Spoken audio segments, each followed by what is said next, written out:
Start Rani. Go. Welcome classmates and Ma'am Maxi. Balik wait. I-edit ito na ko ha. Welcome classmates and Ma'am Maxi Jem Barte in a presentation today about the morality of human act and moral accountability. We are the Group 1 presenter. I am Gay Angelis Luciana and I'm with my group members, Honoria Chloa and Ara Grace Escorpio. For our report, we have four parts. First is the what is human act, what is act of man, determinants of the morality of human act, and the modifiers of human acts. First is what is human act. So human act is ito yung mga voluntary actions like yung mga ginagawa natin araw-araw.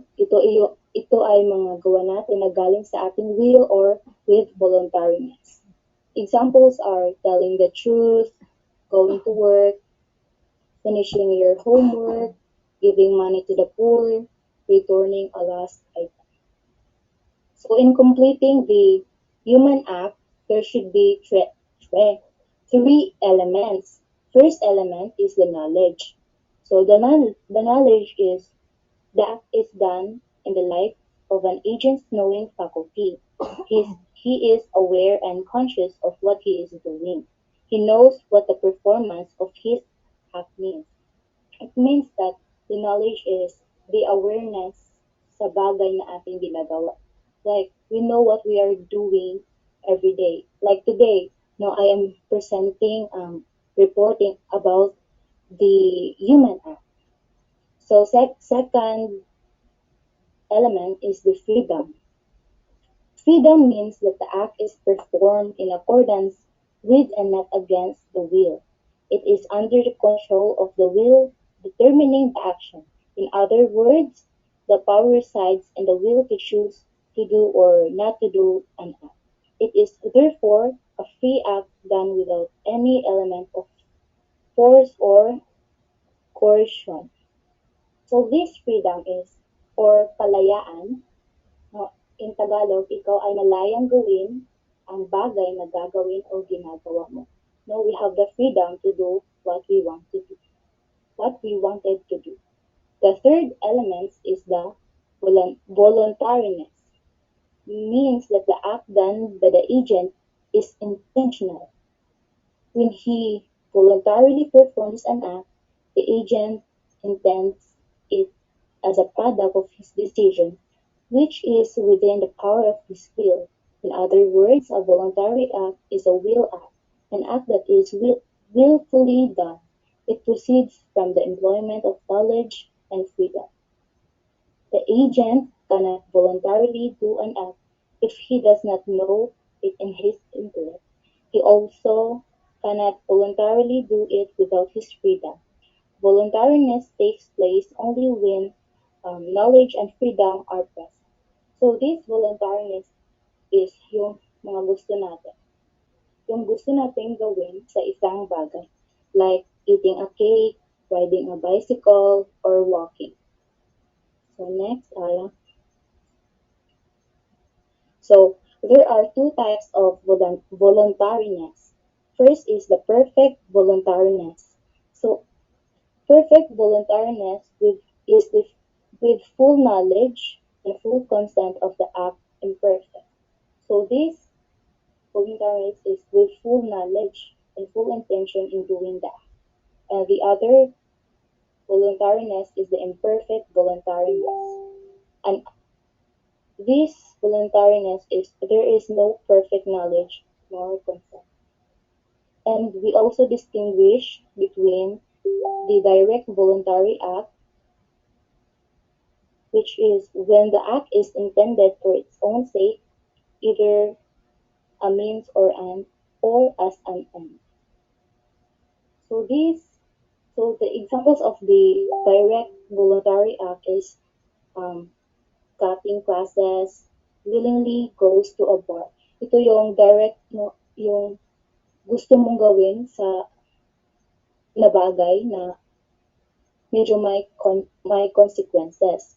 So ang indirect voluntary act is an act which is not intended for its own sake, but which merely follows as a regrettable consequence of an acted directly will.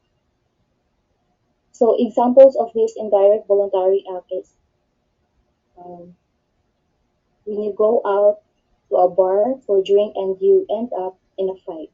Well, these events or actions may not be intended, but they occurred nevertheless. Next.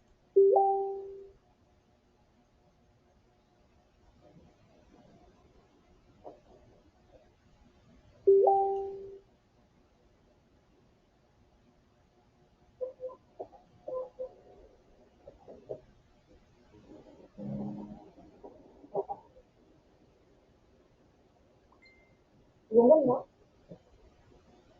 Oh,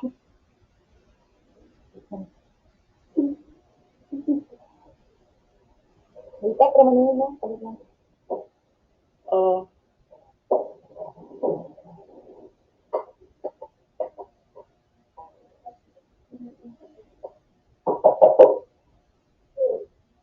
bangko.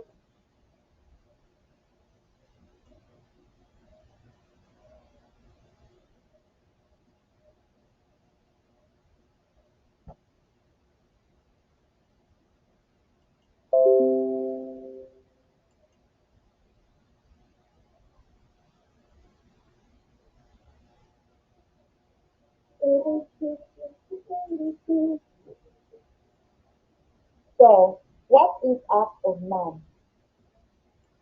Act of man is an act does not proceed from the deliberate will of man.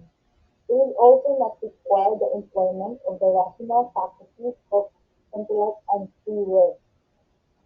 So, act of man is used to describe acts that performed by an individual of sound mind. More specifically, kanina term ay i-describe as act carried out sa isa ka person na under sa iyang will na which by an individual is legally bound. Next slide, please.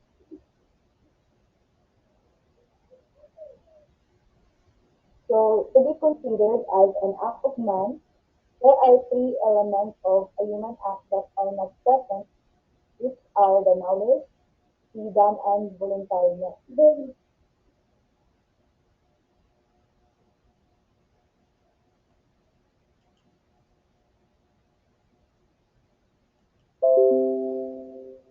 okay, I just want to that.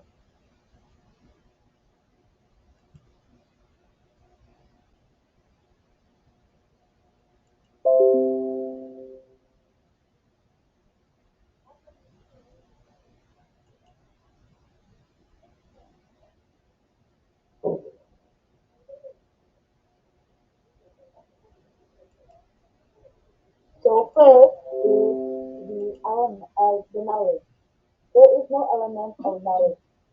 It's an act of man which is deliberately done, which means that the agent is not aware and conscious of what he is doing and what it means.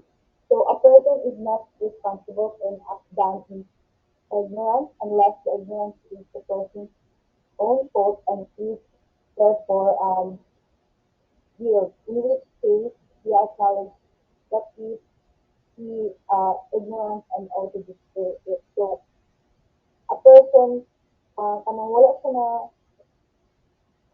kabalo kung unsa ang wag dili siya aware of kanang concept sa iyang gipanghimo og sa kabalo unsa sa kabut-an na. So second is there is no element of freedom. It is an act of man. It is not fully done with the power of the free will to determine the act it chooses to initiate or not invoke. So a person is not responsible for an act over which he has no control unless he deliberately surrenders such control by running into conditions and circumstances is robbing of liberty.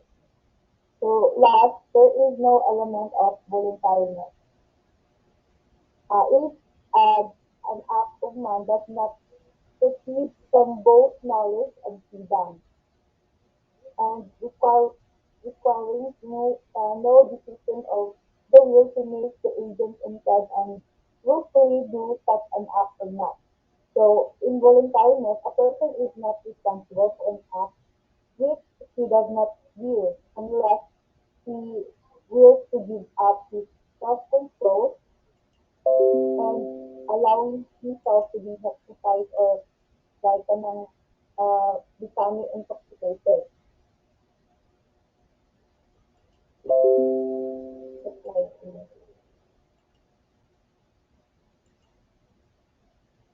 Rani, Rani, oh, masindili madungog atong tingog ba? ano man, isave daw, itry na nato. Mike, akong di ano do, Mike. Ano Naa. ko ba, ano ko ba niya